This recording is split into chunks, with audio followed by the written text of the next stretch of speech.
باپ اور بیٹے اور روح القدس کے نام میں آمین۔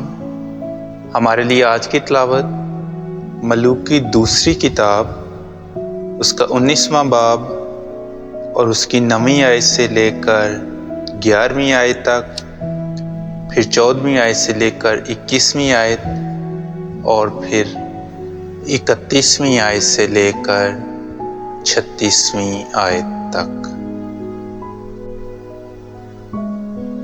اور جب اس سے کہا گیا کہ کوش کا بادشاہ ترہاکا تیرے ساتھ لڑائی کرنے کے لیے نکلا ہے، تو اس نے پھر حزقیہ کے پاس ایلچی بھیج کر کہا کہ تم حزقیہ شاہ یہودا سے بات کر کے کہو کہ تیرا خدا جس پر تو بھروسہ کیے ہوئے ہے تجھے دھوکہ نہ دے، یہ کہہ کر کہ یروشلم شاہ اشور کے ہاتھ میں حوالے نہیں کیا جائے گا۔ تو نے سنا ہے کہ اشور کے بادشاہوں نے تمام ملکوں سے کیا کیا اور کیسے انہیں برباد کیا، اور کیا تو بچ جائے گا؟ تب حزقیہ نے ایلچیوں کے ہاتھ سے خط لیا اور اسے پڑھا، پھر خداوند کے گھر میں گیا اور حزقیہ نے وہ خط خداوند کے سامنے کھول دیا۔ اور حزقیہ نے خداوند کے حضور دعا کر کے کہا، اے خداوند اسرائیل کے خدا، کروبیوں پر بیٹھنے والے، تو ہی اکیلا زمین کی سب مملکتوں کا خدا ہے۔ تو نے ہی آسمان اور زمین بنائے۔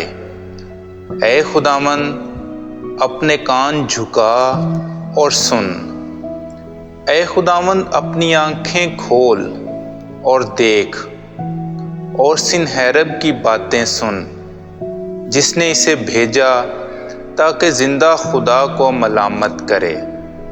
سچ ہے اے خداوند کہ اشور کے بادشاہوں نے قوموں اور ان کے ملکوں کو برباد کیا اور ان کے معبودوں کو آگ میں ڈالا، اس وجہ سے کہ وہ خدا نہیں، لیکن آدمیوں کے ہاتھ کی کاراگری لکڑی اور پتھر تھے۔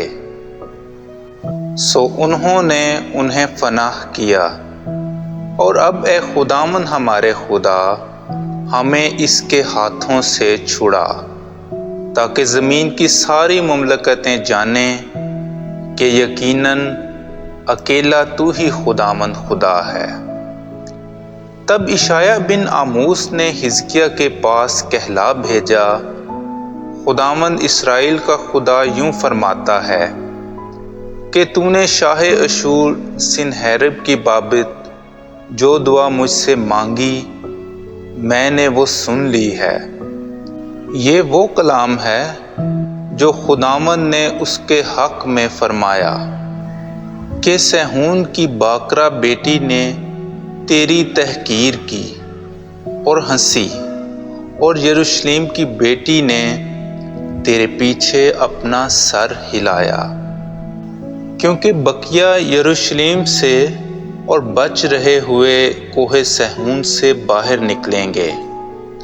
رب الفاظ کی غیرت یہ کرے گی، اس لیے خداوند شاہ اشور کی بابت فرماتا ہے کہ وہ اس شہر میں داخل نہ ہوگا اور نہ اس کی طرف تیر چلائے گا، اور نہ ڈھال لے کر اس کے سامنے آئے گا، اور نہ اس کے مقابل دمدمہ باندھے گا، لیکن جس راہ سے آیا اسی سے واپس جائے گا، اور اس شہر میں داخل نہ ہوگا۔ خداوند فرماتا ہے، اور میں اس شہر کی حمایت کروں گا، اور اپنی خاطر اور اپنے بندے داؤد کی خاطر اسے بچاؤں گا۔ اور اس رات کو ایسا ہوا کہ خداوند کے فرشتے نے آ کر اشور کے لشکر میں سے 1,85,000 کو مارا۔ پس جب وہ صبح سویرے اٹھے تو دیکھو وہ سب مردوں کی نعشیں تھیں۔ تب شاہ اشور سنہیرب نے کوچ کیا اور واپس چلا گیا اور نینوا میں جا رہا۔ پاک کلام کے پڑھے اور سنے جانے پر خدا کی برکت ہو۔